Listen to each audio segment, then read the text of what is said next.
Have you ever felt like your life is slipping away faster than you'd like to admit? Maybe you've thought about moving into a nursing home, believing it would be the best option for your health and peace of mind. I understand where you're coming from. Many of us reach a point where we feel like we need extra help, whether it's due to mobility issues, the loss of a spouse, or simply wanting to be around people who understand what we're going through. But after spending time in a nursing home, I've learned some hard truths I wish someone had told me before making that decision. These truths are not easy to face, but they might help you avoid the same regrets I've had. When I first moved into the nursing home, I thought I'd be surrounded by people who truly cared for me. I imagined being in a community of others who shared similar experiences and would support me as I aged. The truth is, while nursing homes can provide some help, they aren't always the solution many people expect. The first thing I wish I'd known is that moving into a nursing home often feels isolating, even when there are others around you. It sounds contradictory, doesn't it? How could you feel lonely when you're surrounded by people? But it happens. When you move into a nursing home, you're essentially starting over, leaving behind friends, the home you've known, and the routine that made you feel independent.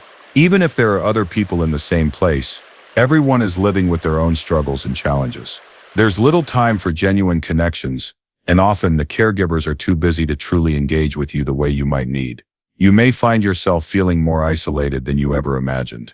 I know I did, and it's not just the isolation that's hard to deal with, it's the loss of the independence you once had. The second hard truth I learned is that you lose a lot of control over your own life when you move into a nursing home. I didn't realize how much of my personal autonomy would be stripped away.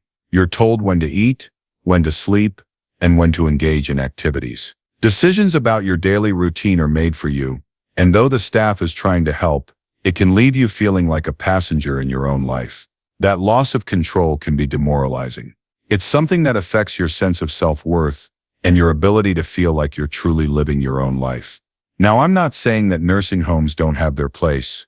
Many people find them to be a lifeline, but for me, the loss of independence was one of the most difficult aspects. I didn't expect it to feel so heavy. I also didn't expect to feel as helpless as I did when I realized just how much I relied on others to take care of even the smallest tasks.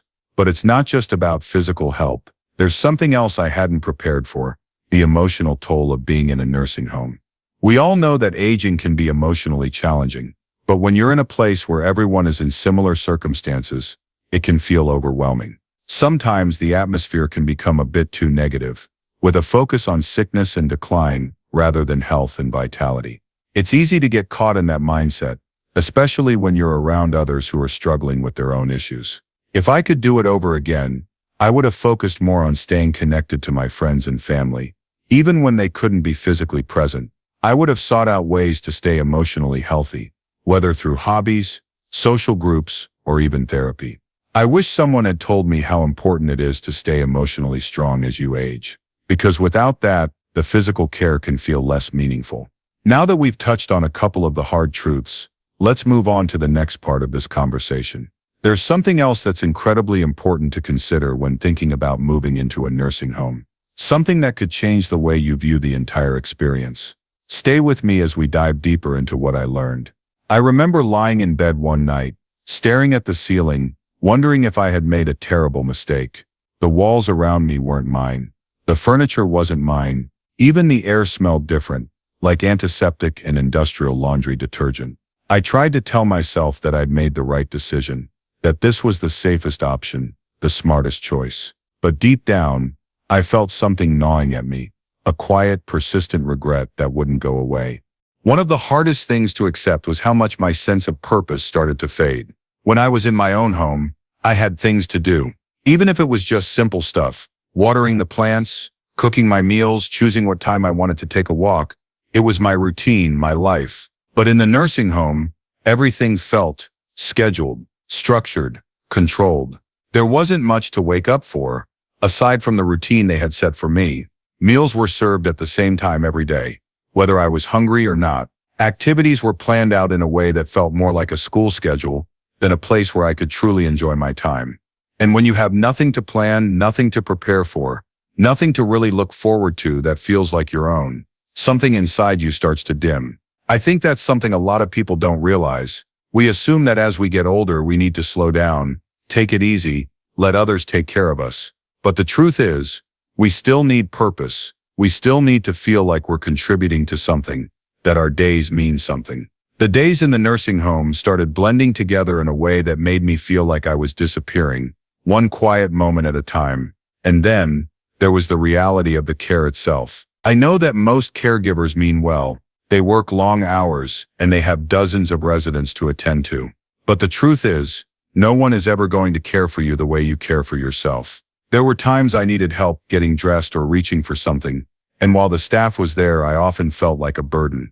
They moved fast, always on to the next thing, sometimes forgetting small details, like how I liked my coffee, or that I preferred a few extra blankets at night. It wasn't their fault, but it made me realize something important. When you're in a nursing home, you become part of a system, not an individual. No matter how kind the staff is, no one will ever know your needs the way you do. And that feeling of being just another patient in a long line of people needing care, it's humbling, and at times heartbreaking. I found myself missing the smallest things I had never even considered important before. The ability to open my refrigerator and decide on a snack whenever I wanted.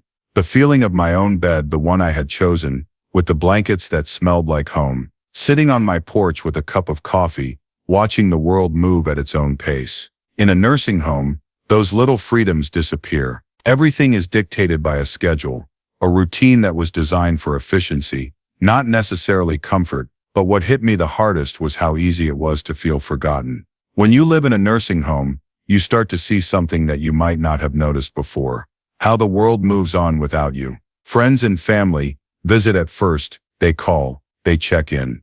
But then as time passes, those visits become less frequent. Life gets busy for them. They assume you're being taken care of, that you're in good hands. And while that may be true in a practical sense, nothing replaces the warmth of someone who truly knows you, who remembers the stories of your life, who sees you as more than just another person in a care facility. I wish I had understood that before making the decision. I wish someone had told me that no matter how good a nursing home looks on paper, it can never replace the feeling of home, of independence, of true connection. And once you're there, it's not so easy to go back. That's the part people don't talk about, how difficult it is to regain your freedom once you've given it up.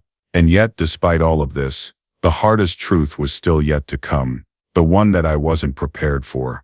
The one that changed everything for me. Because while loneliness and loss of independence were difficult, there was something else, something far more painful, that I hadn't expected. And that's what we need to talk about next. I don't think I truly understood what loss felt like until I moved into that nursing home. Before then, I had always been surrounded by the things that made me feel like myself. My home, my neighbors, the little routines that filled my days with meaning. But when you move into a place like that, something happens that you don't expect. It's not just about losing independence or feeling like another number in the system. It's deeper than that. It's the slow realization that in many ways the world you knew is gone, and no matter how much you try to hold on to it, pieces of it slip away every single day. At first, I told myself I was adjusting. That's what they say, isn't it? Give it time. I tried. I really did. But there were moments, quiet, ordinary moments that hit me in ways I wasn't prepared for. Like the first time I woke up and had to remind myself where I was. My bedroom back home had always been filled with sunlight in the morning, the curtains swaying just a little from the breeze through the open window. Here, the light was different, too artificial, too cold. The walls were bare, no familiar creaks in the floor, no smell of coffee drifting in from the kitchen, just silence, and a room that could have belonged to anyone. That's when it sank in. This wasn't home. And maybe it never would be.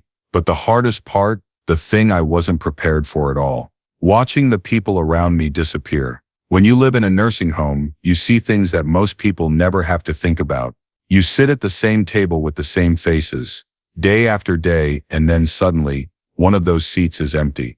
No warning, no explanation, just gone. And at first, you assume they got moved to another wing, or maybe they went home. But then you start noticing how often it happens. The way people just fade away. The nurses don't talk about it.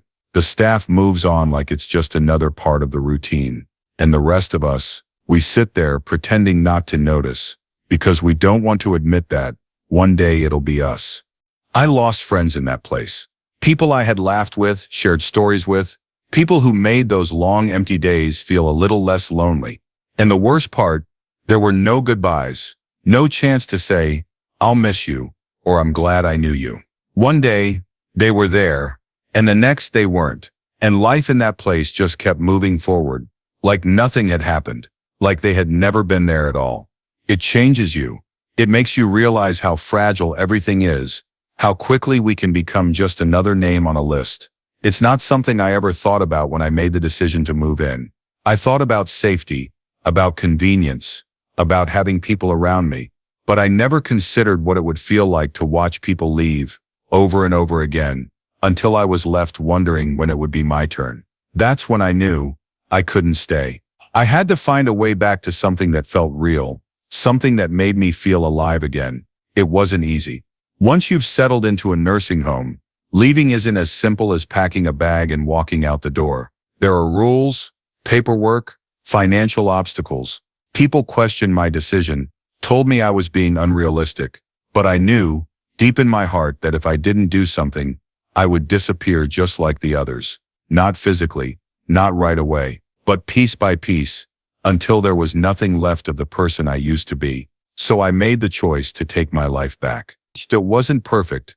It wasn't always easy, but for the first time in a long time, I felt like I was living on my own terms again, and that was worth everything.